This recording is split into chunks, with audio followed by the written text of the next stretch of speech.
So Abbeyside fitness instructor and gym owner Mark McConnell completed a 24-hour hike last Saturday to raise funds and raise awareness for mental health.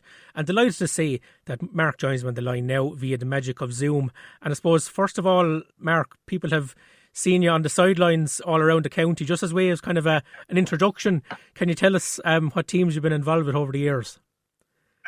So I've been involved with Turin GA, Lismore GA, Abbeyside, where I've been involved with Bennett's Bridge, numerous inter-county teams. Whereas I think I've actually had 30 teams over the last 8 years, so they're the kind of the local enough ones that you might have seen me on the sideline with. Absolutely, yeah. I've been doing a lot of work as a physical trainer over the years, Mark. I'm sure people are very familiar with you. And like last Saturday, Mark, you walked up and down Cruhaun Hill up in the Cumras 42 times in the most miserable and lousy weather to raise funds and awareness for mental health. As I was saying, there's some great shots in Dungarvan Leader this week. Can you tell us what was the motivation behind doing this trek? So myself, it was last year, having time on my hands. I was actually able to get back on the mountains and doing the training that I enjoy. And it was this year I set myself out a goal that every month I'd set myself a challenge. Just to get out of my comfort zone and see how I get on. So this was the first one, a 24-hour event up and down Cruhaun. It was actually supposed to be Cumshigon, but with the 5k radius and restrictions, had to be changed to Cruhaun. But it was there, and I actually went through a bad patch myself for about 2 or 3 days in December. I think it was just the accumulation of what 2020 brought, like owning the gym. And I got down for about 2 or 3 days. I didn't know what was wrong with me. I don't suffer from mental health issues or anything. And I thought, if I'm feeling like this, somebody that doesn't have any mental health issues, there definitely has to be others out there. So it was to raise awareness and to kind of highlight the fact that, how do I say it? That if you are feeling like that and you don't usually feel like that, you're not the only one, and that it's okay. And definitely Pieta House, that they do fantastic stuff, and I linked up with them, and that was the motivation behind the 24-hour event.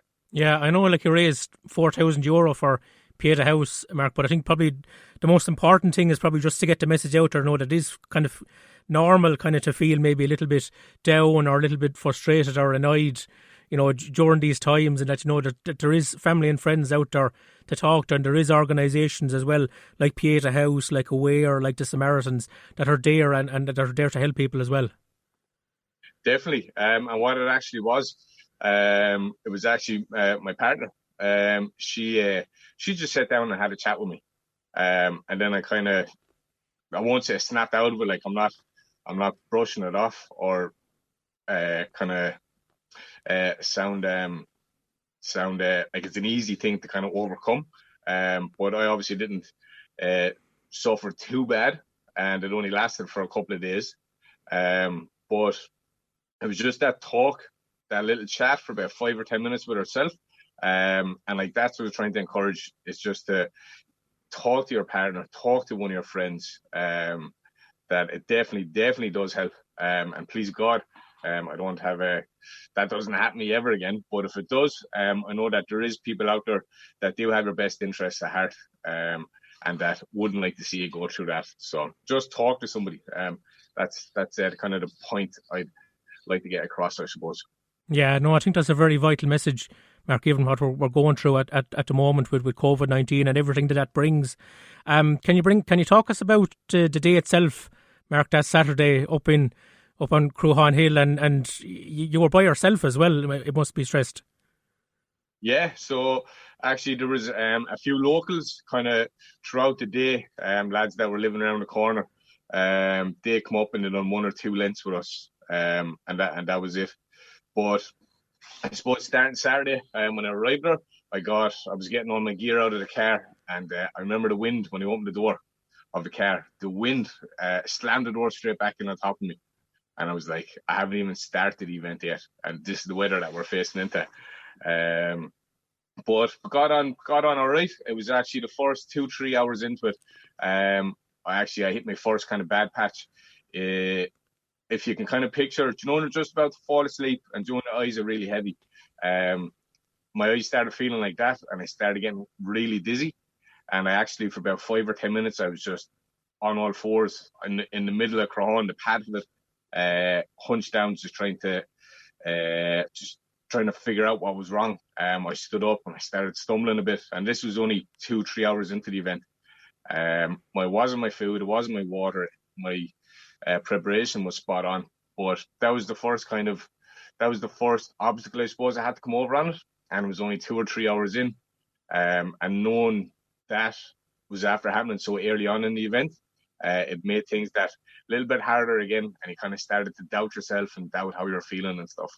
And how did you get over that, Mark? Like being on all fours in miserable weather, like so early in the 24 hours, like. I just slowed the pace down a little bit. I just slowed the pace down, and then it went away about 20-30 minutes later, and I was all right. So that was it. But what I was looking forward to then was the first 6-hour break, where I had my first hot meal, and this was the second obstacle, or the hump in the bridge, whatever that happened. I'd come down to the bottom of the hill, I'd light up the stove, I'd throw my ration pack in, I'd get up, do another length to come back down. By the time I get back down, then the food would have been ready. But when I got back down, it was after blowing over. Oh my God. So I was down on kind of time a little bit, I suppose. So we got it sorted, went up and down again. Next thing, the cooker, it wasn't working properly, so the food was cold. So my first hot meal I was looking forward to was cold. I couldn't eat it. It was horrible. And then that was the start of like just the hardship over the next 18 hours. I missed food, fuel, and I was just, you start getting cranky. All these negative thoughts start creeping in, and it started drizzling. But the drizzle up there and the wind that was there on a Saturday, going through to Sunday, it was so bad. Like if anybody knows Crahon, you go up to the top of the cross or to the trig point, from the mast up to there, like you're literally nearly leaning sideways, trying to walk to get up there. It was terrible weather up there. Well, what was the toughest part, Mark? Was it the battle with your mind, or was it the battle with your body? It was a bit of both. My real bad patch was, it was 5 o'clock in the morning. So this is when we knew the bad weather was going to be coming in, the torrential rain. So it actually came at 4 o'clock. So I was soaked to the skin, and it was 5 o'clock. My phone was going dead. I had a charger, but my phone was going dead, and next thing got wet, and I couldn't charge my phone. So I got down to the bottom. It was 5 o'clock, and I remember I had the phone in my hand, and I had a phone in my hand ready to call herself to say, right, come up and collect me, I'm done. I had 8 hours left. I was soaked to the skin. I was freezing cold. My legs were gone with about 6 hours. The pain in my knees, my feet, my hips, my back, everything. And it was just trying to overcome that and just kind of remember why you're doing it, that I set out to kind of test myself and kind of rectify some stuff. And I think that got me through that bad patch. But that was definitely the hardest part, mentally, to try and overcome how bad I was physically, to keep going, knowing that I had another 8 hours of this ahead of me. And then with that, my pace was after dropping down a lot. So the target was like 30 minutes a length, up and down. But my pace was after dropping to like 43 minutes a length. And you do that over 4 lengths, that's nearly an hour you're down. My target was 42. And I think, remember, it was 6 hours to go with 12 lengths to do. And I had 12 lengths to do. And I remember just saying to myself, like, it's not on. I can't increase my pace by an extra 15, 13 minutes to hit that 12. I remember just getting down to the bottom, and it's just a quick little chat with myself just to kind of remind myself again why I'm here. And there was actually, if you don't mind me, I tend to rant. Sorry, Tomas. You're okay. You're okay. There was actually 2 days before the event started, there was two of my neighbours, their brothers, 70 and a 61-year-old. I won't mention their names, but they actually pulled up to the house, and they were giving me money to put into the GoFundMe page, and they stopped talking to me for about 30 minutes. And there was one of the brothers, he suffers from depression all his life. And he was just, I remember that conversation that he was having with me, like, that if this man has went through what he has over the last 50 to 60 years of his life, I can surely go through another 6 hours of hardship. So the two lads, I've spoken to them since I got back down off the mountain, but it was just that, and that little conversation they had with me beforehand kind of put things into perspective a bit, that I only have 6 hours of hardship.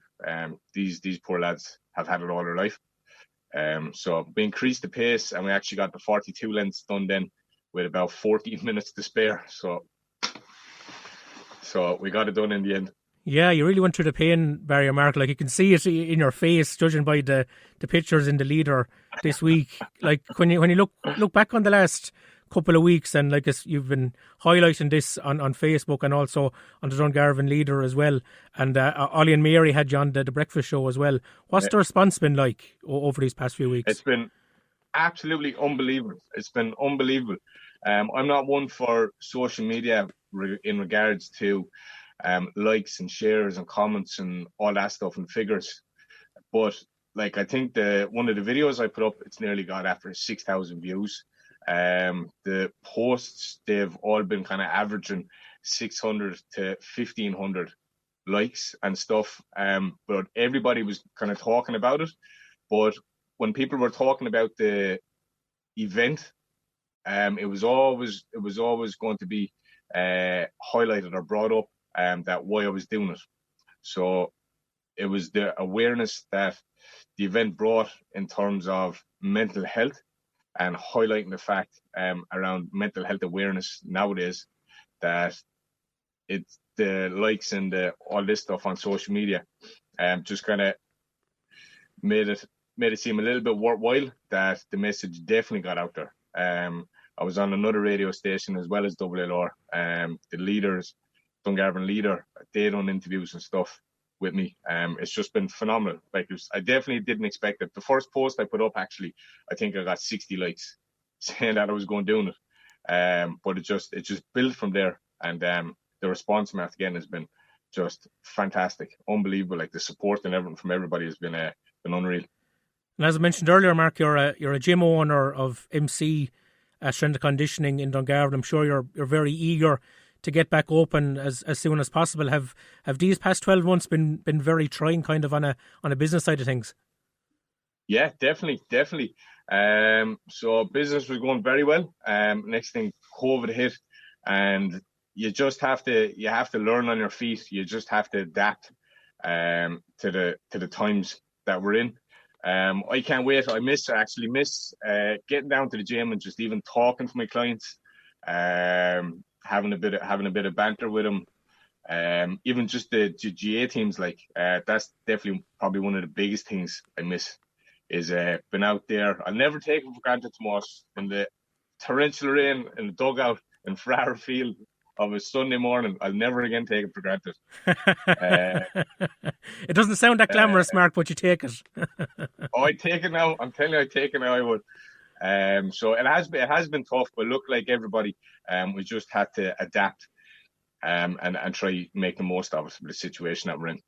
Yeah, and just a final question, Mark, just for maybe people out there, you being a fitness instructor, how important is exercise in the whole area of mental health, and I suppose keeping people going now over the next couple of months?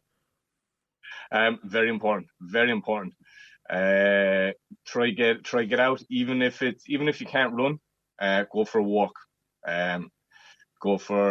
Do these online Zoom classes. You can easily look up stuff on YouTube as well. Just keep active. It'll keep you focused on something, and for that half an hour or an hour, it will kind of sidetrack you from, I suppose, the situation that we're in. But as you go on training, it'll become more regular. You'll get into it. You'll start to enjoy it a lot more. But even after each training session, the endorphins that gets released after a training session, knowing that you've achieved something or done something, like that lasts for a few days. But exercise definitely for mental health. it's not a cure, okay, but it definitely helps, and makes you feel that little bit better. Well, Mark McConnell, Abbeyside fitness instructor and gym owner, well done on all your work raising funds and raising awareness for mental health. You're a real inspiration, I think, and fair play for all the work that you've done over the last few weeks. Thanks so much for taking the call today. No problem. Thanks a million, Tomas. Lorna Naporka with Tomas McCarthy on WLR. Well, new Waterford football boss Shane Ronayne has assembled his backroom team for 2021. Former Dacia captain and Kilrossenty clubman Paul White has been added as selector. Ed Burke from Mile Rovers in Tipperary will serve as team coach. Former Kerry shot stopper Tomas McIntyre from Angueltog will act as goalkeeping coach. James Cooney from Bricky Rangers is on stats. And to complete the backroom team, Dacia minor boss Tim Lenihan from Shamrocks will be team secretary. We are blue and white.